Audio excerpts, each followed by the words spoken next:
Hello, my secured transaction students. We weren't able to meet in person today, so we meet here in my studio and in your space. Today, in this edition of Secured Transactions, Article 9 of the UCC, we will be talking about multi-state transactions. That is, transactions that involve parties from other states, where they come from different states of the Union. We're talking about the United States, although one of our problems will present an international transaction that is addressed. There are rules regarding international transactions to some extent, to a very limited extent, in Article 9. And on a side note, the world of international secured transactions is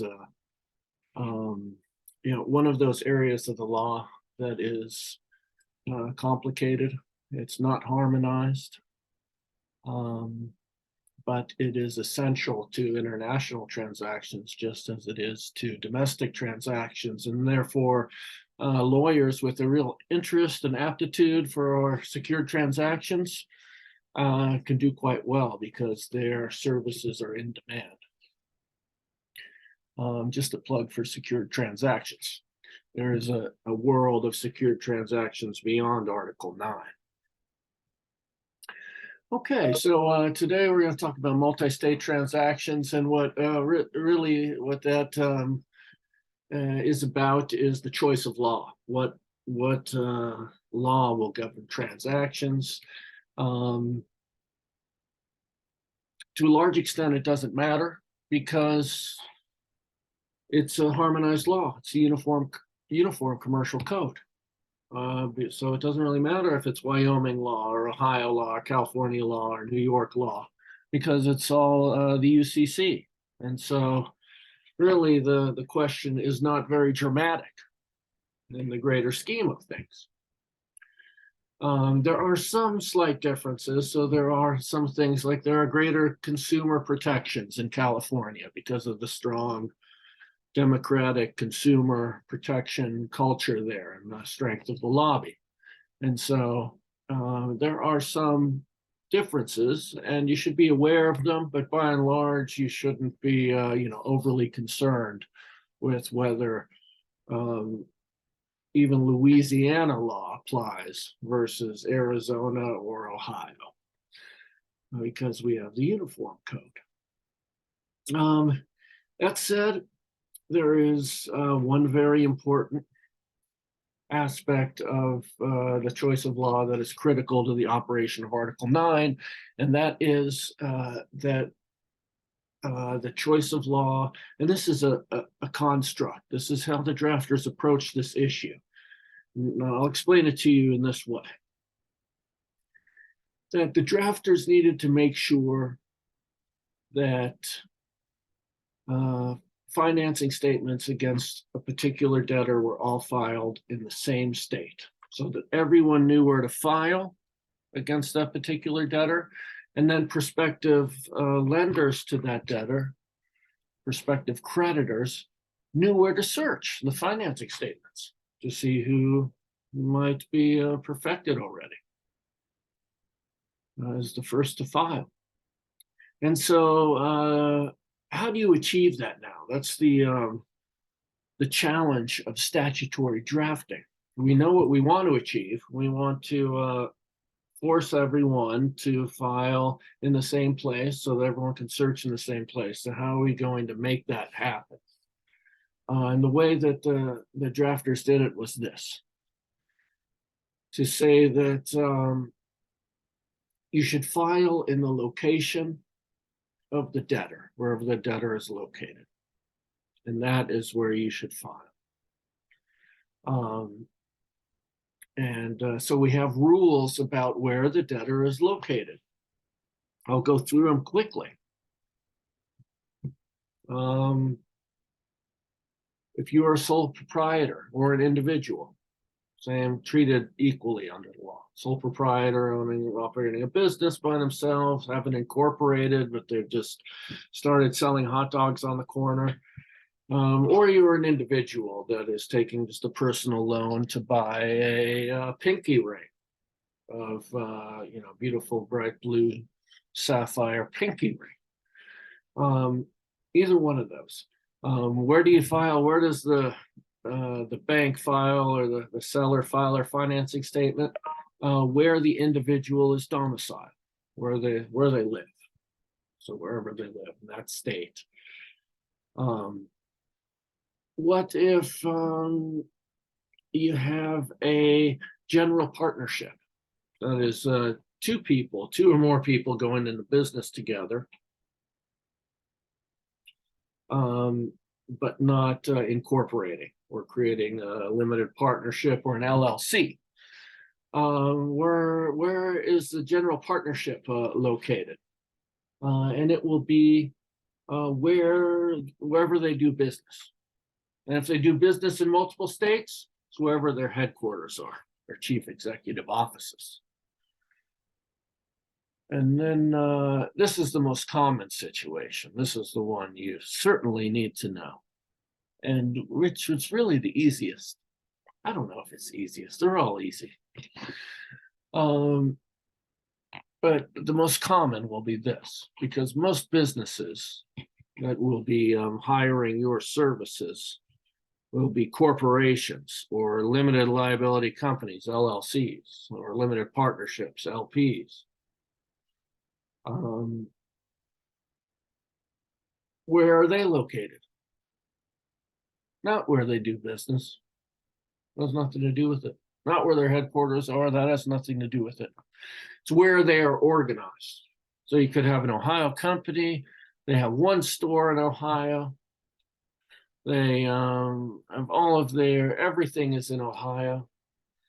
Their executive offices on the an upper floor of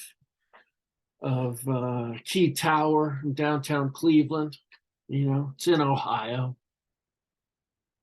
but they're incorporated in Delaware because of their, for a variety of legal tax reasons. They're incorporated in Delaware. Well, where are they located? In Delaware. Okay, so that is how the drafters approach that issue, or achieve that goal, is to require that secured parties file their financing statement where the debtor is located. Now, how did they reduce that to writing in the code? And they did it this way. And it's not particularly elegant, but this is how they did it. Maybe there was a better way to do it, and we should all consider improvements in the law. But this is how it works out. That the drafter stated in 9501, which I'll show you in a moment. 9501 says, where do you file a finance, answers the question, where do you file a financing statement? And it says you file a financing statement in the Secretary of State's office, the appropriate office of this state, wherever you file financing statement. And every state is different there.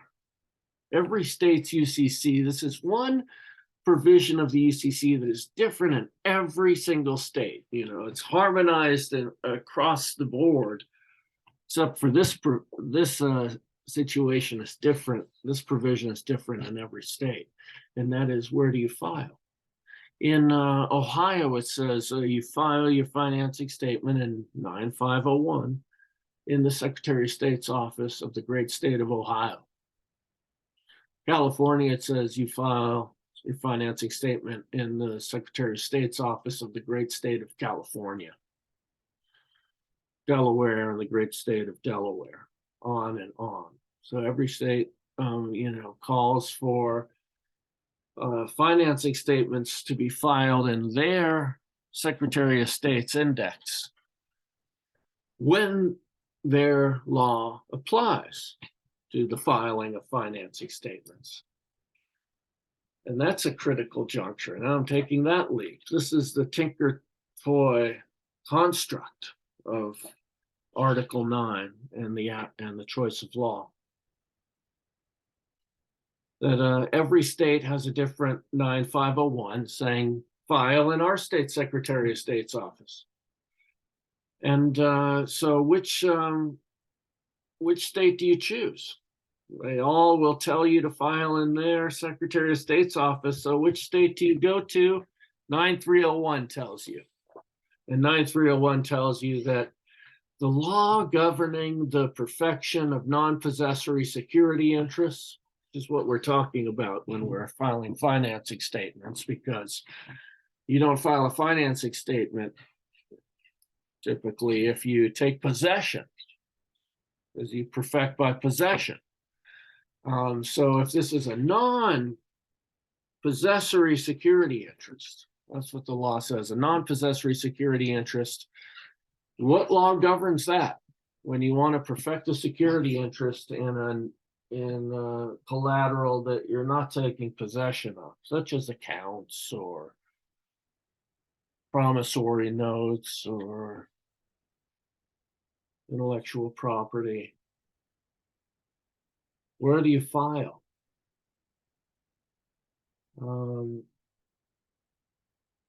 And the answer is that in 9301, it dictates that the law of the location of the debtor governs the perfection of non-possessory security interests.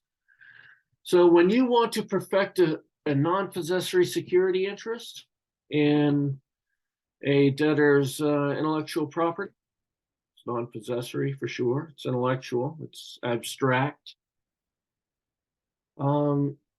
You look to the law of the location of the debtor. That's what 9301 tells you. You want to perfect a security interest in a non-possessory security interest, that is one in which you're perfecting by filing. Where do you file? Which state's 9501 do you look at? You look at that state's 9501 where the debtor is located. So if the corporation, which is does business in Ohio, all the shareholders and founders live in Ohio, the executive offices are up in the Key Tower, but they're organized in Delaware, they're incorporated in Delaware, then that's where they're located. And so when you want to perfect a security interest against that company, against its, collateral that you don't have possession of, you look to the law of Delaware. Then you pull out the volume of 9 that includes 9501 and you open it up, 9501, and what does it say? To perfect a security interest, you must file in the corporation's department of the Delaware business section or something, or department or agency. I forget. It's not Secretary of State in Delaware. That's why I'm struggling, because I don't know what it's called. It's like the Department of Corporations in the business agency of Delaware, something like that. But it's not Secretary of State. But that's where you would file if they're located in Delaware. That's where you file. And so that is the statutory tinker toy construct. Now you know it. I'm going to pick it apart a little bit more. We're going to look through now this chart that I have that adds more detail to this dictation regarding the choice of law, but that is the one that you must understand, because the rest of them are not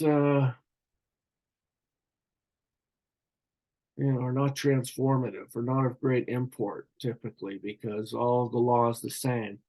The important thing that comes of this choice of law provision at the end of the day, this is the most important part, is that you file your financing statement where the debtor is located. And that is a great crystallization of what is in the black letter law. Very complicated. If you look at 9301, I'm going to take you through it, and it's going to be complicated and convoluted, and it all has its reasons, and it's good law, but it's not easy to read, but for the practitioner day to day, you file where the debtor is located. Okay, now let's take a look at that black letter law.